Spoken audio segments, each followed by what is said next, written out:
I'm Simisani Ndaba, and I'll be going through the review of class imbalance dataset handling techniques for depression detection and prediction. So going through the overview, I'll be going through the background as in the introduction, the class imbalance problem itself, the approaches to this problem. I'll be going through the PRISMA methodology, the results obtained from the articles. Then I'll go to the discussion, limitation, and the future work. So depression is a severe, well-known public health challenge. It's one of the most common psychological problems affecting everyone through a family member or anyone you know at work. It causes low moods, a lack of interest in work, guilt, insomnia, or disturbed sleep, and feelings of weakness and exhaustion. It's also a disorder which can be a burden to the family, society, and the country. The influence of COVID-19 on a young person's mental health, including depression, was investigated by the University of Surrey between September and November 2019 and through May to June 2020.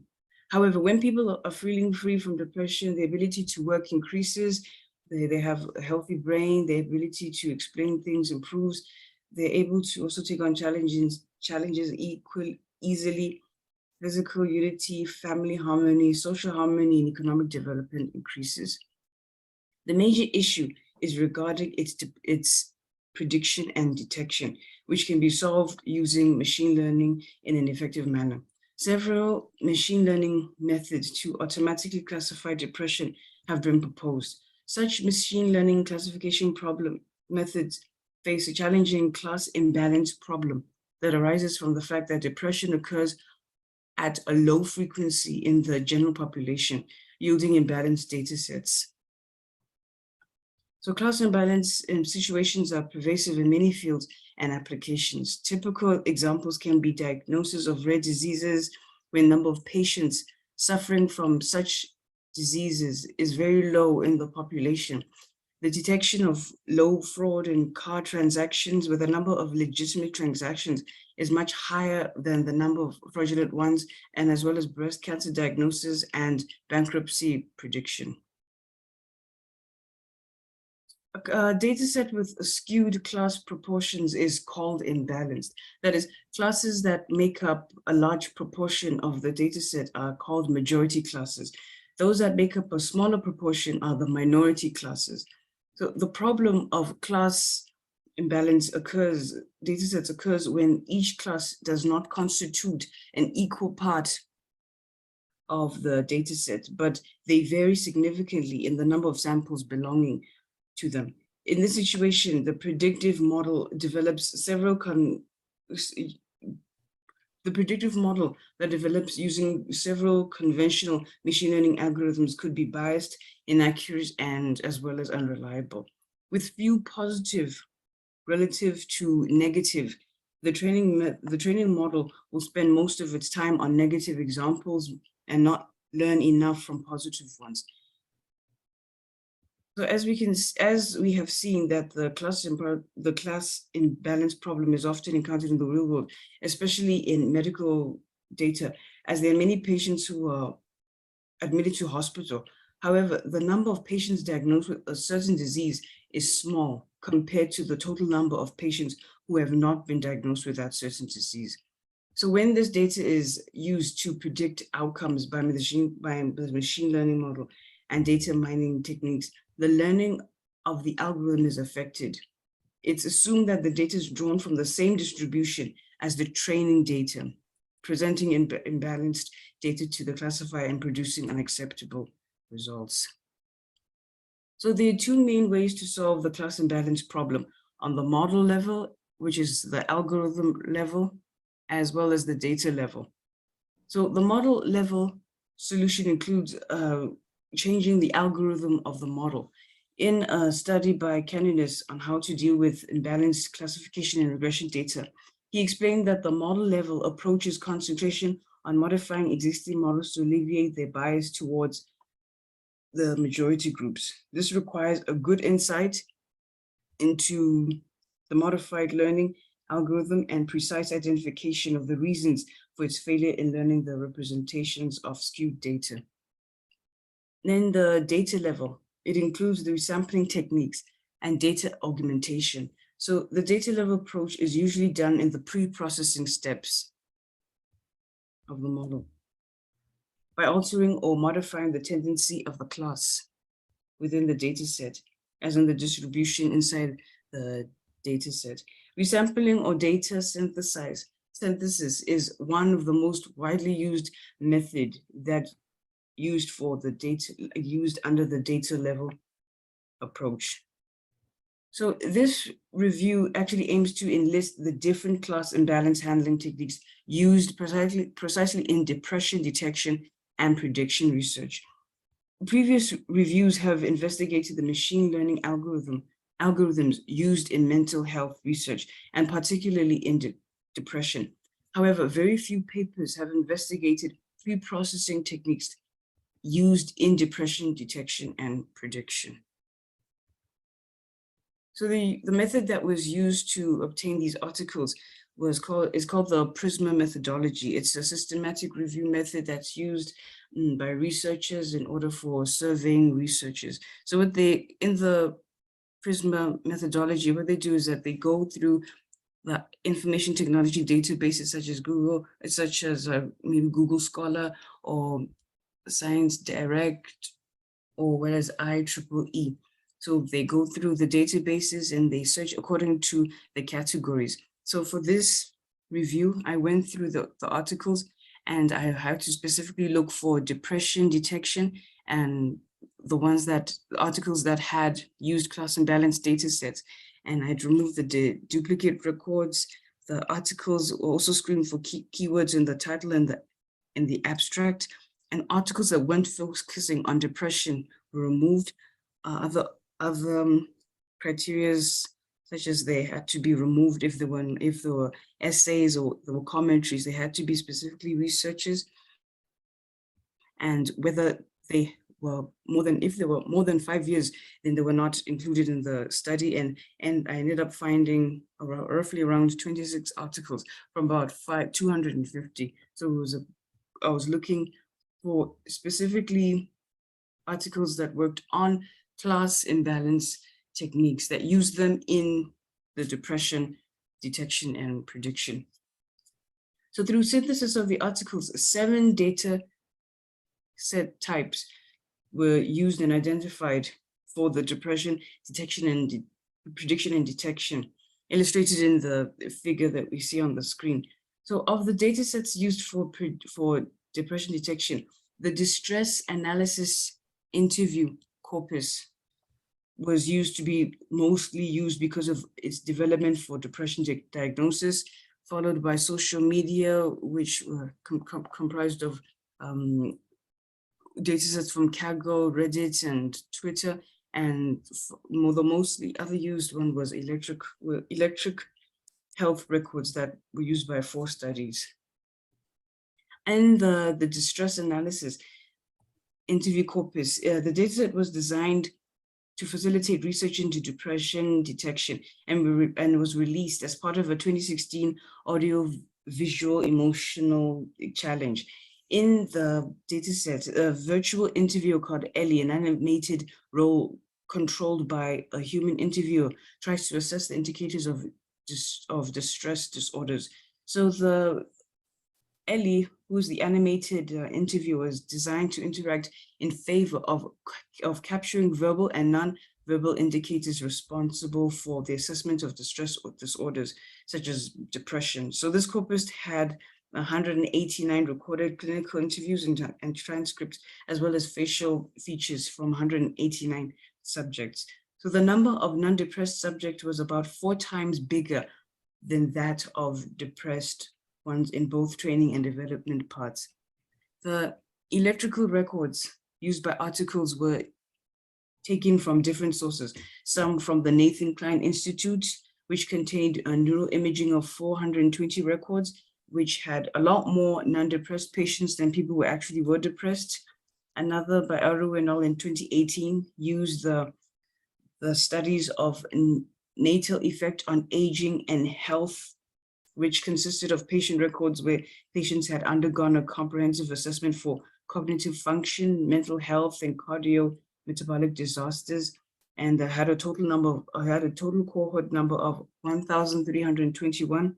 Another under the electronic health records is the health pregnancy risk assessment monitoring system, which had a lot more non-postpartum depression. And another study by Wang et al. In 2019 used the electronic health records from Weill and Cornell Medicine in New York Presbyterian Hospital as their data source. So as we can see in the health records, and most of these data sets are they have a lot more people who are negatively diagnosed than the people who actually are. Another type of data set was the social media. So over the past few years, social media platforms like Twitter, Facebook, Reddit, and Instagram have become a medium for people to share their feelings and experiences. So this stands as a significant opportunity for the research community to utilize such data for early diagnosis of psychological issues like depression. Datasets from Kaggle consisted of 76% were people, once again, who are non-depressed. Another cohort of anonymous Android participants around the world, and another study in 2022 by Dowlager detected depression from social media using comments having a wide range of sentence lengths and was imbalanced. Another carried out their depression detection on two data sets that had balanced data sets that consisted of over 1.6 million, and another one used Reddit social media platform. So the solution for dealing with the small and imbalanced data included having about 289 subjects with almost 6 times more negative subjects than the positive ones. Other types included some studies such as national data sets and studies, such as the Lifeline cohort study, examining a unique 3-generation design, the health and the health-related behaviors of people living in north of the Netherlands, and contained biomarkers data and self-reported depression data of Dutch citizens. And another type of data set used was the workshop task challenge, which was at the audio emotional challenge workshop in 2013, and the distress analysis interview corpus that we looked at earlier. The articles reviewed used various class imbalance data handling techniques. Most of the techniques are sampling methods, with the exception to splitting, spectrogram, and focal loss, which are algorithmic models. So in general, the sampling techniques is divided into 3, namely undersampling, oversampling, and a combination of under and oversampling methods. So majority of the articles reviewed have used more single sampling techniques, particularly the most popular, which is the SMOTE, which is an oversampling technique. So going through, just to give a background on the types of class imbalance handling techniques, the random oversampling or the oversampling method is, in this instance, in this method, instances are randomly picked with replacement from the minority training set till the desired balance is achieved. Adding the same minority samples might result in overfitting, thereby reducing the generalization ability of the classifier. SMOTE, as we can see, is one of the most popular used. It stands for Synthetic Minority Oversampling Technique, which generates new synthetic data by randomly interpolating pairs of nearest neighbors, which is the k-nearest neighbor. What it does is it takes feature space samples for each target class and its nearest neighbors, then generates new samples that blend the features from the target case with the features from its neighbors. The random undersampling, the random undersampling works to opposite of oversampling. Instances in this method are randomly removed from the majority training set till the desired balance is achieved. The types of undersampling methods used in some of the articles are some such as atomic link and edited nearest neighbor. And resampling consists of removing samples from the majority class, which is the undersample, and or adding more examples from the minority classes. The subsampling, which is also the third most used, is randomly drawn from the dominant sample and is then used to form a pool sample together with a smaller sample. So in this method, the subsampling equalizes the number of examples from each class in the data set by randomly selecting a portion of examples from the majority classes. And the other one is the stratified sampling, which divides the population into subgroups or strata, and all share of similar characteristics. It's also used when measurement of interest to vary between the different subgroups is reasonably expected and representation from all the subgroups is ensured. The other one is splitting, which involves concatenated subjects such as social media posts into smaller parts or chunks. So that can be used as a solution for class imbalance problem. So what happens is that the chunks are individual samples and are labeled according to the label of the respective authors or the respective chunk's author. So the two ways of voting were proposed for aggregating the classification of individual chunks. The first is majority voting based on predicted chunk classifications, and the second one is the average of chunk probabilities over each chunk with a threshold.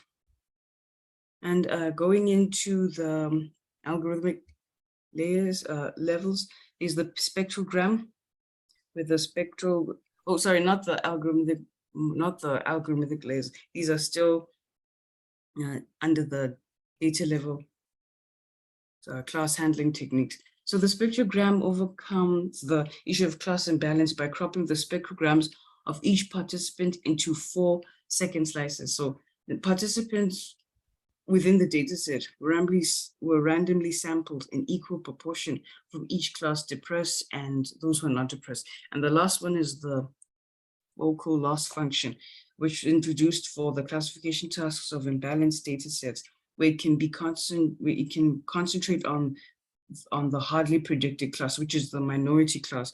So from here, we can see the least used with the random undersampling, resampling, stratified, splitting spectrogram, and the focal loss. And the most used were the oversampling techniques.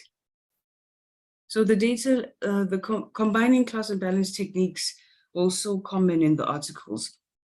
So in 2018, Chirunisa and Leonardo reported that the hybrid of undersampling and oversampling method is a method of balancing data by combining undersampling and oversampling methods. The number of major class data is reduced by using the concept of undersampling method, and so does the amount of minor class data added using the concept of oversampling. So in the figure here, it illustrates the percentage frequency of the ensemble class imbalance techniques used in the articles, with the ensemble oversample, undersampling, and SMOTE technique as the most used, with 37% most used, and followed by the SMOTE downsampling and undersampling, and the undersampling, oversampling, and Rose technique as the least used with 13%. An ensemble class imbalance technique has mostly been with the SMOTE, undersampling, and undersampling, as we can see, as we've noticed. The one disadvantage of the undersampling approach is that some useful information might be lost from the majority class due to its undersampling. However, Colton and Hoffman in 2018 described that undersampling runs the risk of discarding potentially useful data, whilst oversampling, besides increasing the learning time required, can lead to overfitting or the generation of a rule specifically for the replicated data. However, Dowja and Manidi and Gupta in 2020 2022 find that the combination of SMOTE and undersampling performs better than only using undersampling technique.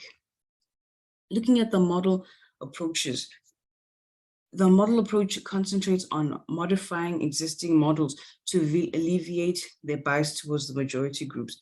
So the model level techniques used by Pang et al. In 2022, Zhang and Gerch in 2019 demonstrate thorough understanding of the algorithms to tackle the class imbalance problem. For instance, the MTNet algorithm, which is on top, to generate sample batches with balanced class distribution to achieve more effective optimization. So this shares the same spirit as oversampling in imbalanced learning. So just to explain what each of the methods are. The MTNet algorithm generates sample batches with balanced class distribution to achieve more effective optimization. This is the same as using the oversampling technique. The ADA boost and collaborative representation was used by Zhang et al. In 2018 as a combined collaboration representation classifier and ADA boost ensemble algorithm named as ADA boost CRC to detect severe major depression disorders. Aiming at data imbalanced issue, ADA boost CRC classifier structure was created in which ADA boost was used to discriminate the results of each weak classifier according to its weight. The autoencoder, which is also a common machine learning algorithm, was used by Gerch et al. In 2019, who investigated an alternate anomaly detection approach to mitigate severe class imbalance in depression datasets. They trained an autoencoder using the location traces of non-depressed users, majority class, which is then able to detect depressed subjects as anomalies. So using the student life dataset in their study, they established that depression can be detected from mobility traces and also extracted various mobility features. They then use an autoencoder to project these high dimensional location features into a lower dimensional space. So looking at the performance of these imbalanced class data techniques, the articles applied machine learning algorithms after the pre-processing application of the class imbalance handling methods. Ideally, the F1 metric is used to measure the class imbalance techniques performance. However, the articles use a range of performance matrices to measure their model performance, not the class imbalance technique. So some of the articles in the table, as we can see, have used under the before score column. Some of them have not shown the results before implementing the class imbalance, and others have recorded, such as the second row. The accuracy was 0.91, and the accuracy hasn't really changed, but the third row shows the accuracy as 0.78, and after implementation, accuracy went up to 0.9. So as we can see, although most of the articles don't show the results, articles such as one that used the